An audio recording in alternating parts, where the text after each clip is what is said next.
నమస్తే, నా పేరు చిన్ని అండి. మేము ఐటీడీఏ ముద్దు బిడ్డలం అండి. ఈరోజు చట్టాలని ఉద్దేశించి మాట్లాడాలనుకుంటున్నాను. నేను గిరిజనులకి అన్యాయం చేస్తున్నారు అని మేము అనుకుంటున్నాము. అలాగే అన్యాయం కాకూడదని చెప్పి ఈరోజు మా జేఏసీ నాయకులు కానీ ఇంకా మిగతా అందరూ కూడా మా ఏజెన్సీ గిరిజన ప్రాంతంలో ఉన్నటువంటి అందరూ కూడా చాలా సాయశక్తులతో ప్రయత్నం చేస్తున్నా కానీ ఇది ఎటువంటి న్యాయం జరగట్లేదు. కాబట్టి మాకు న్యాయం కావాలని ఈ సభాముఖంగా మేము మీడియా మిత్రులకు కూడా తెలియజేస్తున్నాము. ఇది అధికారులందరికీ తెలియజేసి ఈ మా చట్టాలని మా హక్కుల్ని మాకు రక్షణ కల్పిస్తారని కోరుకుంటున్నానండి.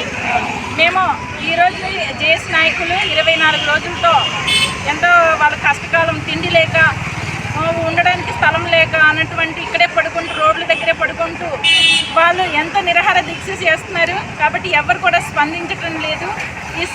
స్పందించాలండి ప్రతి ఒక్కరు. ఏజెన్సీ ఉన్నటువంటి డిఎస్సి పోస్టులు కూడా ఏజెన్సీ ప్రాంతంలోనే ఇవ్వాలండి, గిరిజనేతర వాళ్ళని ఇవ్వకూడదు.